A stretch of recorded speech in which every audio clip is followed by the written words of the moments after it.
आज हम बात करेंगे कि भारत 1947 में क्यों आज़ाद हुआ था। उसके बाद भी हो सकता था या उसके पहले भी हो सकता था। लगभग 1857 से ही आज़ादी की लड़ाई चालू हो गई थी, लेकिन 90 से 100 साल लग गए आज़ादी के लिए। नरम दल के नेता, गरम दल के नेता, बहुत सारे नेता थे, बहुत सारे क्रांतिकारी थे जिन्होंने अपना बलिदान दिया, उसकी वजह से आज़ादी मिली, ये कहा जाता है। और जहाँ तक कि ये बात थोड़ी बहुत सही है और बिल्कुल सही है कि हमारे क्रांतिकारियों की वजह से, नरम दल के नेता, गरम दल के नेता, इनकी वजह से ही आज़ादी मिली।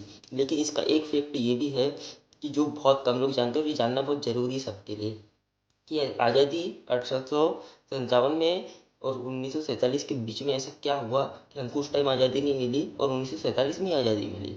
उसका एक मुख्य कारण ये है कि ये बहुत कम लोग आपको बताएंगे और ये बहुत कम लोगों को क्योंकि पता है। आखिर में एक युद्ध हुआ था, 1919 में ख़त्म हुआ था, प्रथम विश्व युद्ध। उसके बाद जलियांवाला बाग हत्याकांड हुआ था, तो उससे लोग बहुत ज़्यादा आक्रोशित थे। पहला कारण ये हो गया। उसके बाद 1939 से लेके 1945 तक के लगभग 2 सितंबर 1945 को दूसरा विश्व युद्ध ख़त्म हुआ था। लेकिन उसके बाद जो यहाँ पे ब्रिटिश एम्पायर था, जो राज कर रहा था इंडिया में, वो पड़ गया था कमज़ोर, क्योंकि उस टाइम 1945 से लेके 1950 के बीच में लगभग 40 से 60 देश आज़ाद हुए थे, क्योंकि उस टाइम बहुत से देश गुलाम थे। तो हमको ये ज़रूरी जानना है कि इंडिया क्यों आज़ाद हुआ था। इस बीच में इंडिया इनके पहले भी हो सकता था, बाद में भी हो सकता था।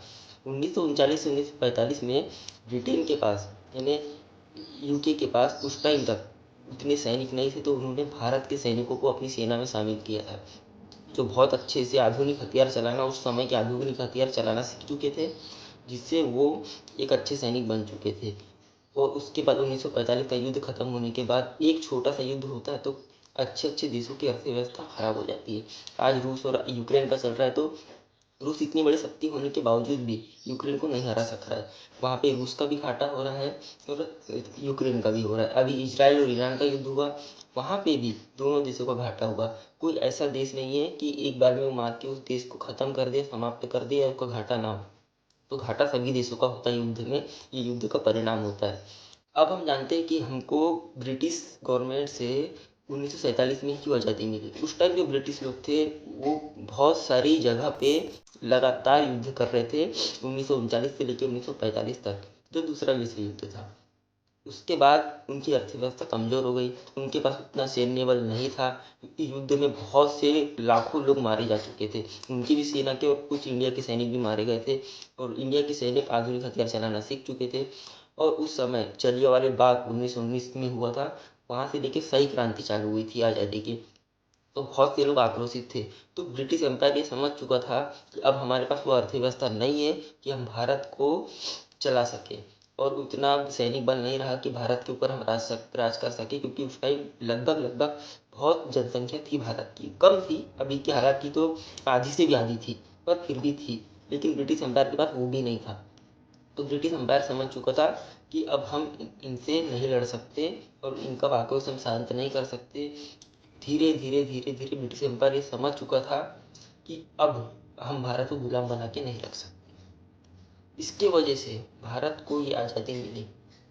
और कुछ नरम दल के नेता, गरम दल के नेता, जैसे नरम दल में गांधी जी और लगभग कांग्रेस थी आधी, और गरम दल में चंद्रशेखर आज़ाद, भगत सिंह, इन लोगों ने अपना जान दिए। इनकी भी एक शहादत है, इनकी वजह से भी आज़ादी मिली है। लेकिन ये एक क्रांतिकारी मोड हो गया। लेकिन एक कूटनीतिक मोड में कहा जाए तो आज़ादी ब्रिटिश एम्पायर के कमज़ोर होने के कारण मिली है। और जितने हमारे शहीद हैं उनका भी उतना ही योगदान है। और एक कूटनीति के तौर पे देखा जाए तो इसमें ब्रिटिश एम्पायर का कमज़ोर होने का बहुत बड़ा कारण था। ये हमको समझना बहुत ज़रूरी है। ये बात बहुत कम लोग आपको बताएंगे, लेकिन इतना समझ लीजिए कि ये कूटनीतिक चीज़ होती है जो बाहर नहीं आती, वो अंदर ही अंदर सॉल्व कर लिया जाता है बड़े नेताओं के द्वारा। उस टाइम के जो बड़े नेता थे, ब्रिटिश गवर्नर थे, उन लोगों ने ये सब चीज़ें अंदर ही अंदर सॉल्व करके सब चीज़ें कर चुके थे। तो हम समझ चुके हैं। धीरे धीरे जैसे इंडिया आगे बढ़ रहा है, तो धीरे धीरे सारी बातें धीरे धीरे निकलते जा रही है। तो ये बात हमको बहुत अच्छे से सोचना चाहिए, समझना चाहिए। जो मैंने बात कहा, अगर आपको अच्छी लगी हो तो लाइक, शेयर एंड सब्सक्राइब करना, और ये बात को वेरीफाई ज़रूर करना। और इसके बाद हम बताएंगे आपको कि इजराइल के बनने का कारण क्या था और पाकिस्तान के बनने का कारण क्या था। पाकिस्तान और इजराइल लगभग दोनों जुड़े हुए हैं इसी एक कूटनीति की वजह से। और वो कूटनीति क्या थी, ये अगर आपको जानना है तो कमेंट करना, लाइक करना, शेयर एंड सब्सक्राइब करना।